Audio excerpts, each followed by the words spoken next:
Great. Hello. Good morning, everybody. So nice to be with you. Wish I could be there in person, but thank you for accommodating me being on the West Coast. Um, as you might imagine, I'm going to speak a little bit about racial segregation, the residential segregation of our communities. First, I will talk a little bit about how we came to be such a segregated society, and then give some examples of what we can do to challenge it, to bring more justice and equity, fairness to our communities and our country and our lives when it comes to this issue.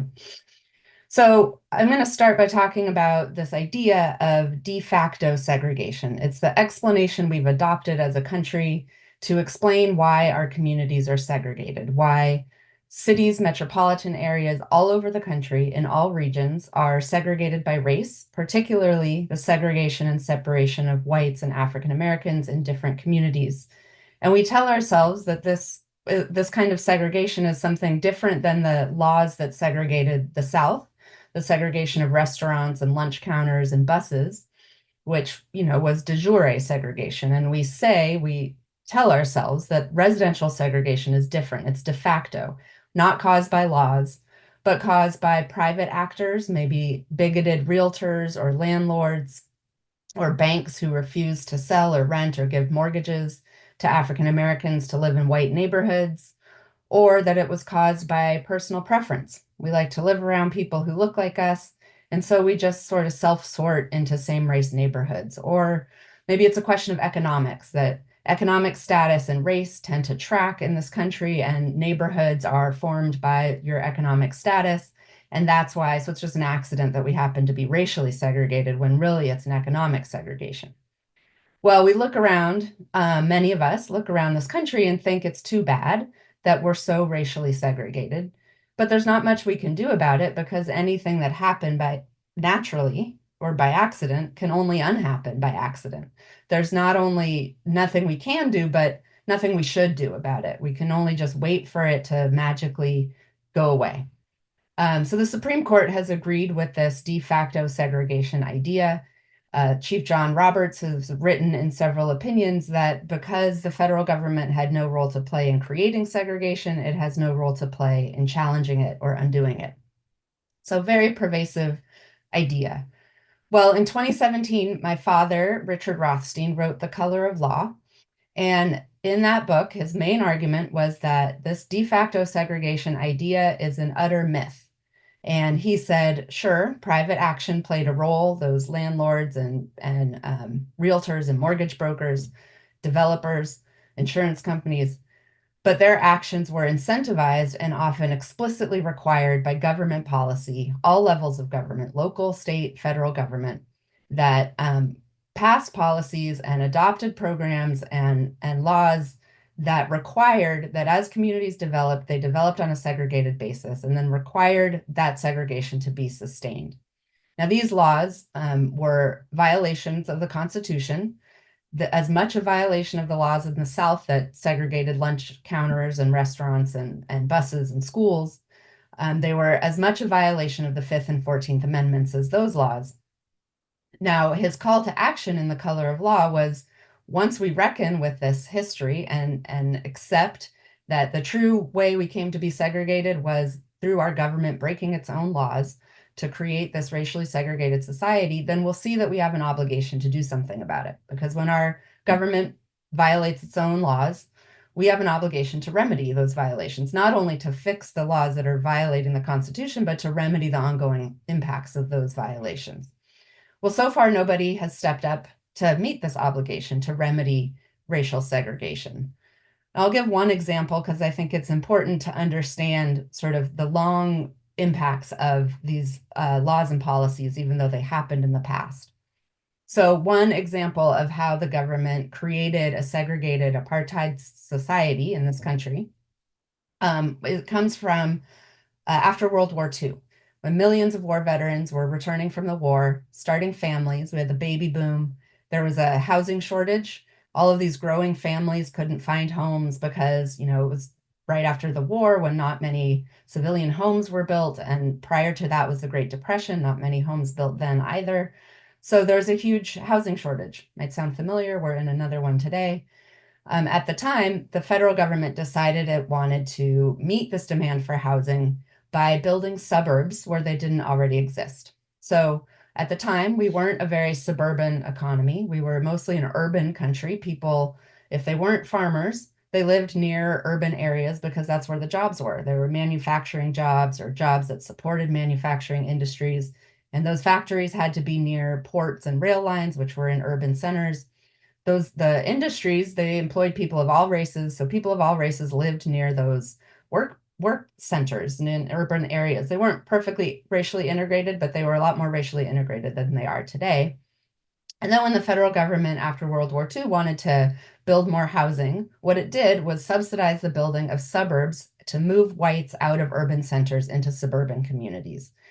Now, one famous example of this, certainly not the only one, this happened all over the country, but Levittown is one of the more famous examples. This is in Long Island outside of New York City.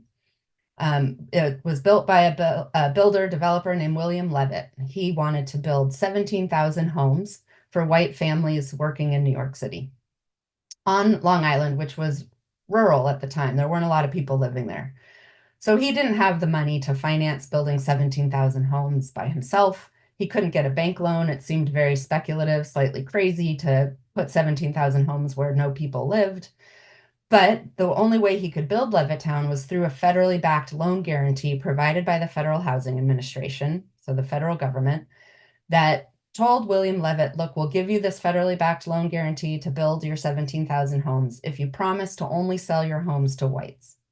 And he had to go further. The FHA, the Federal Housing Administration, said not only do you have to only sell them to whites the first time, but you have to put what's called a racially restrictive covenant on the deeds of those homes.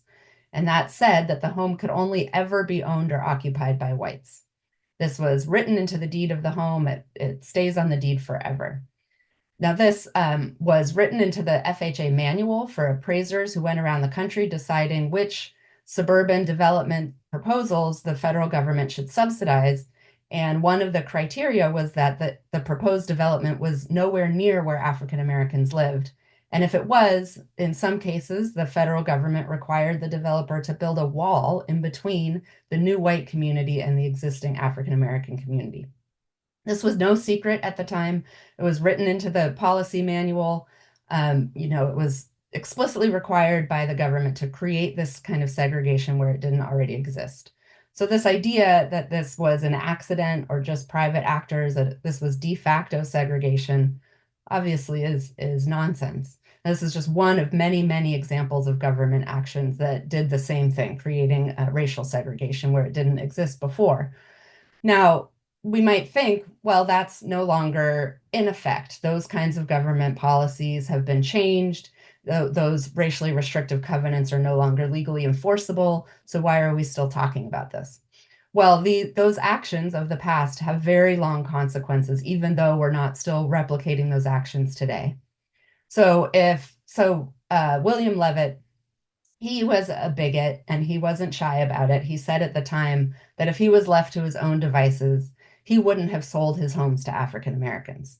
But the point is that he wasn't left to his own devices. And if we can imagine an alternate history where the federal government told Levitt, we'll give you this subsidy if you promise to sell your homes on a non-discriminatory basis, the country, Levittown and the whole country, because this was, again, repeated all over the country, would look very different than it does today. So Levittown today, it has a population that's 2% African American in a surrounding area that's 13% African American.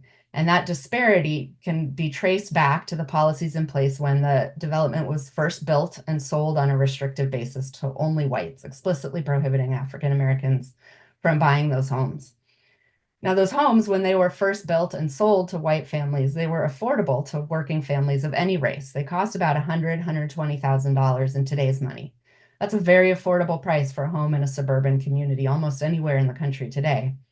Those homes today no longer sell for $100,000. In Levittown, the median home price is $600,000. In many suburbs and subdivisions around the country, they're even higher.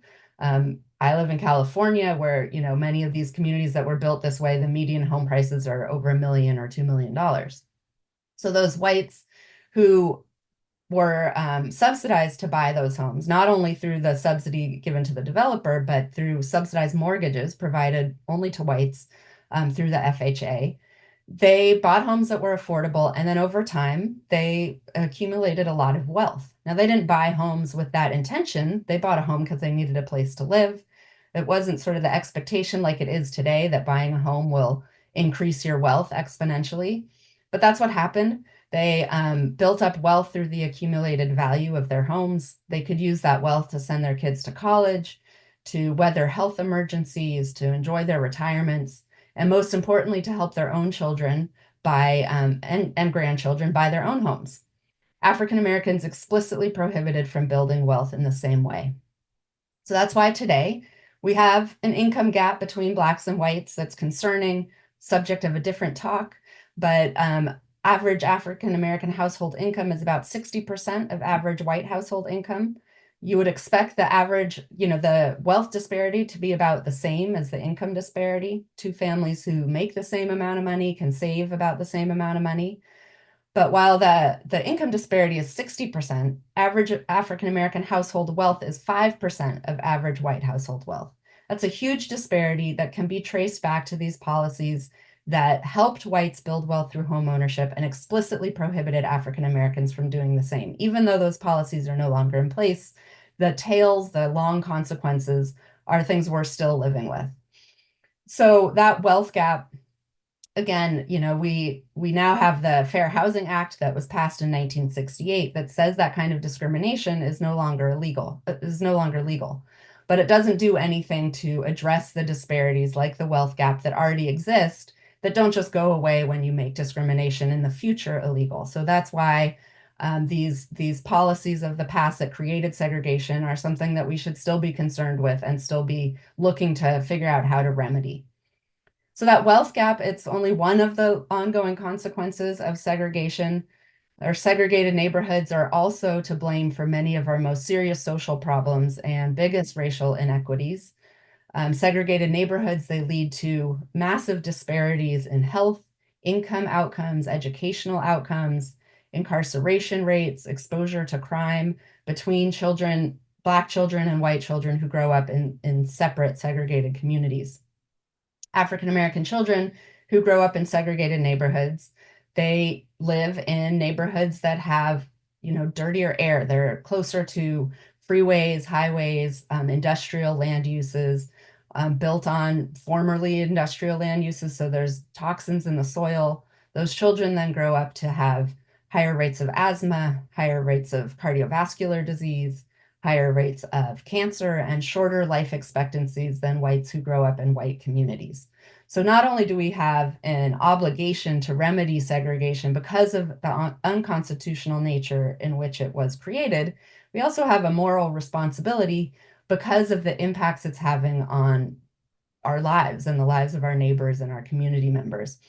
So in order to create a society where all children have equal opportunity to grow and have long, healthy lives, we need to address these neighborhood disparities and the segregation of them.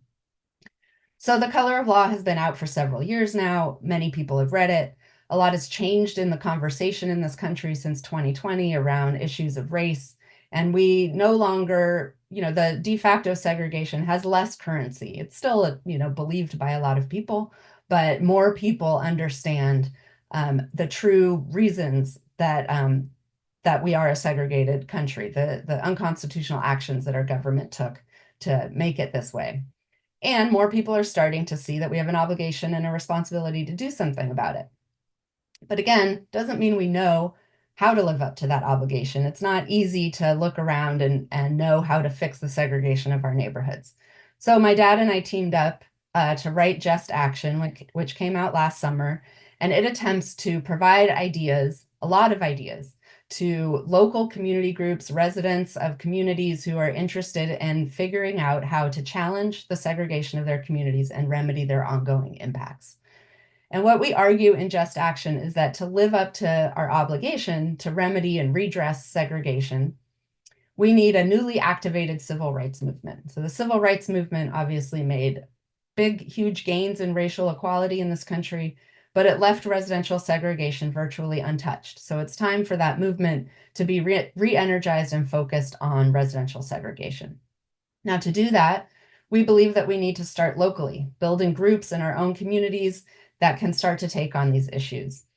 Now, we also believe that those groups should start focusing on local issues, not only because the federal government right now seems very difficult to move in any direction, but because even though the federal government had a large role to play in creating segregation, once it's created and established, to a large extent, it's maintained and sustained by local policies. So there's a lot that we can have an effect on locally in our own communities that we're more likely to be able to affect that will go a long way towards challenging segregation. There's no reason we need to start on the federal level. We can start locally and have real significant impacts. So to start, we argue that we need to start by building cross-race relationships so that we can have groups, committees in our own communities organized to take on these issues that are biracial and multi-ethnic, shared leadership between Blacks and whites and other ethnicities. And to do that, we need to build some relationships with people of other races. Now, to a large extent around the country, most people, because they live in such racially segregated neighborhoods, they don't have a lot of natural social contact with people of other races outside of their workplace. And so it might take some intentional steps to build these cross-race relationships and biracial committees. And we give some examples in our book of communities that have done that. Churches or congregations of the same denomination in the same city that are on segregated sides of the same city that have come together to start racial dialogue groups, or other sort of efforts to bring people together from the same areas, but in segregated neighborhoods of the same region, just to start to get to know each other, start to break down the barriers that make us think that we're very different. And once we do that, we can start to build up the trust and social capital needed to then create organizing committees that can take on issues locally. So then once these groups are formed, there's based on some relationships and we understand how we came to be segregated. And there's so many ways that these groups can begin to challenge and redress segregation. We, again, focus on local policies, and what we argue, we give many dozens and dozens of examples of local policies and programs because we want to emphasize that there isn't one silver bullet that will fix all of this in one fell swoop. Just like there were many policies and actions that went into creating segregation, there's going to be just as many that go into undoing it. So we give a lot of options because every community will be different in how they get started. But any one of them will be a good way to start to get into this. So the strategies that we describe, they do two things, and this is what I mean when I talk about redress of segregation. They look to the future to ensure that we don't continue to create and maintain segregation going forward. And they also look to the past. We need to remedy the harms of the past, like the wealth gap that I talked about, other consequences of government policy, in order to truly redress and remedy the harms of those policies. We need to do more than what the Fair Housing Act did, which only looked to the future. We also have to remedy the disparities that exist from the past policies. So then the strategies we talk about, they fall into a few major categories. The first are what are called place-based strategies. These are concerned with increasing investments and resources in lower income segregated African American communities where the concentration of poverty is a direct result of government sponsored segregation. So the lack of access to resources and opportunity in those communities are a consequence of government segregation. So we want to remedy those and increase the access to opportunity, increase investments in those areas. We also understand that when that happens in a lower income area, when investments start to increase, the neighborhood starts looking a little nicer, there's more amenities, that people with higher incomes want to move in. And they tend to move in and drive up the cost of housing. We call this gentrification. And the longtime residents of those areas are then at risk of being displaced, priced out of their own neighborhood just when they start to see an increase in investment. So we want to couple these place-based strategies with anti-displacement strategies to prevent some of the displacement that can occur when gentrification happens. So some of these kinds of strategies include protections for renters against rapidly increasing rent, so rent regulation, Oftentimes in gentrifying areas, rents just rise so quickly that lower income tenants can't keep up. Then they have to leave, and then the landlords can get higher paying tenants in. So protecting renters from that kind of price rise through rent regulation, protecting them from unjust evictions through just cause eviction ordinances. Again, these are all locally passed ordinances. Localities can adopt and fund a right to counsel program that provides a free right to an attorney to low-income tenants facing an eviction. Goes a long way towards preventing evictions for lower-income tenants, just having legal representation. We can also pass inclusionary zoning policies. These are locally passed policies through the zoning code that require that when new market rate housing is built in an area, a certain percentage of those units have to be reserved, sold, or rented at affordable prices. That's a way to ensure that as development happens in gentrifying areas, that some of the new development is accessible to the lower income residents of those areas. And then we also argue that those units should then have preferences put on them so that they do go to the residents who are at risk of displacement. We can also use the Community Reinvestment Act, which is a federal law that requires banks to invest equitably in all of the service area, all of the neighborhoods in their service area. So using the CRA, the Community Reinvestment Act, we can advocate, pressure banks not only to focus their attention and their resources and their lending in the white areas of their service area, but also in the lower income segregated African-American areas. We can also support community land trusts. Community land trusts create permanently affordable home ownership opportunities, particularly in areas with rapidly increasing housing prices. It's a great way to get folks, lower income, moderate income families into home ownership and prevent displacement from gentrification. We can also protect homeowners in gentrifying areas from rapid increases in their property taxes through tax deferment programs or grant programs. We can provide home maintenance grants and loans to lower income homeowners who are at risk of losing their home because they can't keep up with the maintenance expenses on those homes. So these are all, locally passed programs and policies that can help increase investments in these lower income segregated communities and prevent displacement that can occur when that happens. That's one category of strategies. The other category are what are called mobility strategies. These are concerned with opening up exclusive, expensive, usually predominantly white, often suburban communities to more diverse residents. So this is desegregating the suburbs, equally as important as increasing investments in segregated Black communities.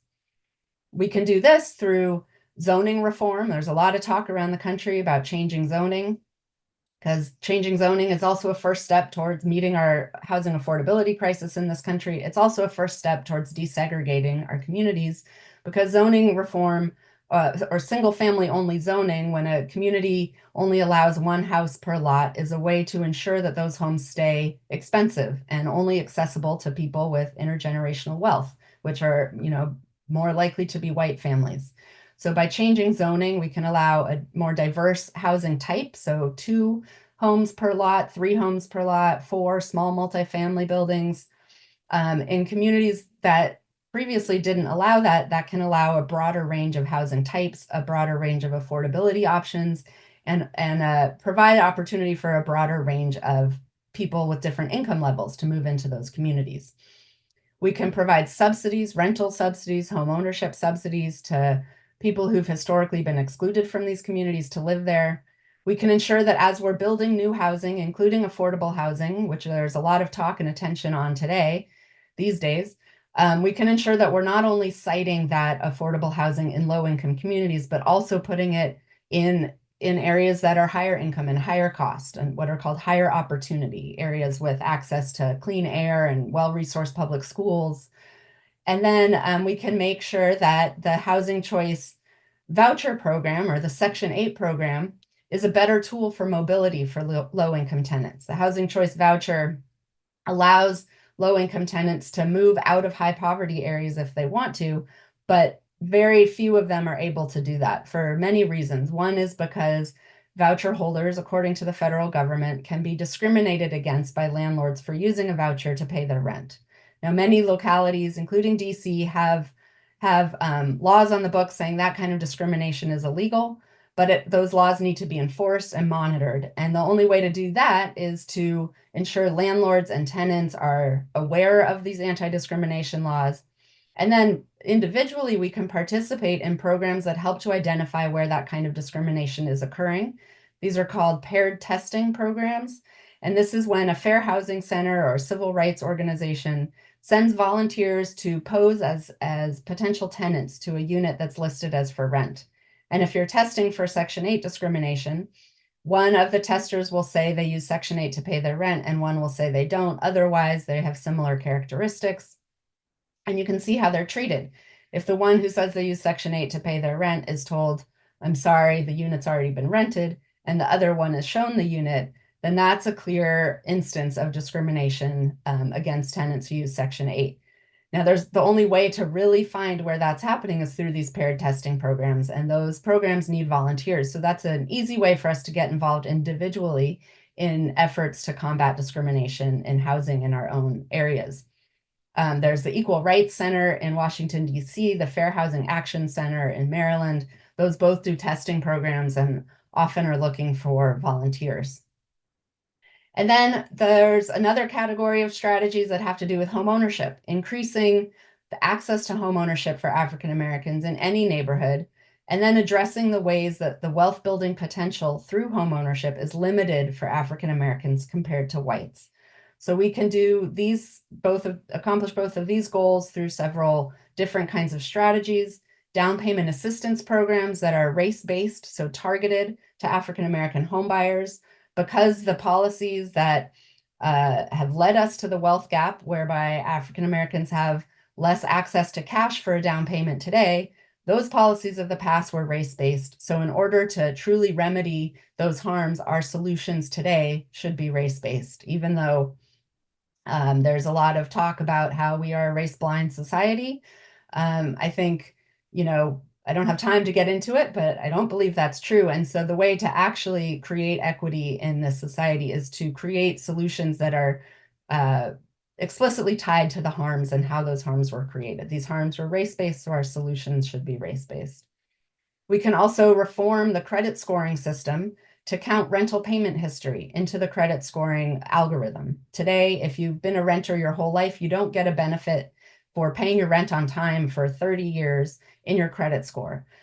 You do if you've been a homeowner in the past. And this is why those who have owned homes in the past, who have credit card history or access to traditional banks and lending through traditional banks, have better credit scores and better access to mortgages in the future. So this is a way that racial disparities are replicated. It's a cyclical issue. So we can work with our local credit unions and banks to start counting rental payment history into their credit scoring algorithm. It goes a long way towards opening up credit access and mortgage access for African Americans who tend to have been renters in the past when applying for a mortgage and don't have a benefit for that faithful payment of rent in their credit score. And as we know, when you have a credit score that's too low, you can't qualify for a mortgage. And the higher your credit score, the better interest rate you can get. So it's very important to make sure that that system is equitable and truly reflecting people's true financial history. We can also provide homeownership education and counseling for first-time homebuyers, first-generation homebuyers. And then I mentioned briefly that, there's ways that the homeownership experience builds wealth less quickly for African Americans than for whites. So even when they get into homeownership, it's not the wealth building sort of rocket that it is for whites. And so if we're concerned with reducing the wealth gap through homeownership, we should also be concerned with the ways that wealth building is limited for African Americans in homeownership. And some of those ways are appraisal bias, so bias in the appraisal system when someone gets their home appraised to be refinanced or sold, and it's appraised at a lower rate because of bias built into the system or personal bias by the appraiser. So there's efforts to address that. There are also disparities in the property tax assessment system, where homeowners in African American lower income communities are overpaying in property taxes compared to homeowners in white, more affluent communities. And this is true all across the country. And this, again, is a locally controlled issue by the local county tax assessors. I don't have time to get into the nitty-gritty of how that works, but it's fascinating. I didn't know about it before I researched this book, and it's pervasive all across the country. Across the country, on average, African-American homeowners are overpaying in property taxes 10 to 13% compared to white homeowners when you hold constant the value of their homes. So it's an issue that, if you're paying too much in property taxes, you can't build up as much wealth through home ownership. So it's something we should address locally. We should also be working to protect homeowners who fall behind on their taxes and are at risk of losing their entire home for small amounts of unpaid taxes. Again, this happens controlled by local county laws usually, and county tax assessors, tax lien systems, where if someone is behind a little bit on their taxes, it can build into a huge debt, and then they can be foreclosed on and lose their home because of small unpaid property taxes. So we should be protecting homeowners, particularly elderly African-American homeowners are at risk of this. We can also be working with families, particularly African-American low-income families, to ensure that they have a will or estate plan in place when they do own a home or own property. So they're not at risk for losing their home and property when they pass on, and the home then goes into probate and doesn't get passed on to their children and grandchildren the way they want to. That's a big obstacle to building intergenerational wealth, if that wealth that is built in previous generations can't be passed down to future generations the way those previous owners wish. So I know I think I have to wrap up, but I know I probably overwhelmed you with a lot of ideas, a lot of examples that you might have more questions about. There's more details about all of it in our book. You can also reach me, we have a website. You can reach me through that website if you have additional questions. But I'm sorry to overwhelm you early on a Sunday morning, but I also sort of do it on purpose because I want you to understand that there's so many things that we can do. We don't lack options for how to address segregation. It's not, I think a lot of people think there's no way we can get out of the segregation of our country because we just don't know how to do it. And it's just not true. We know how to do it. The knowledge is out there. The examples are out there for every one of these strategies. In Just Action, we give an example of a community that has successfully implemented that strategy. So not only are the ideas out there, but they are being implemented all over the country. And so now that we have the ideas, we just have to start putting them into action in our own communities. So with that, I will wrap up, and thank you so much for having me and for listening. Again, the website she was referring to was justactionbook.org.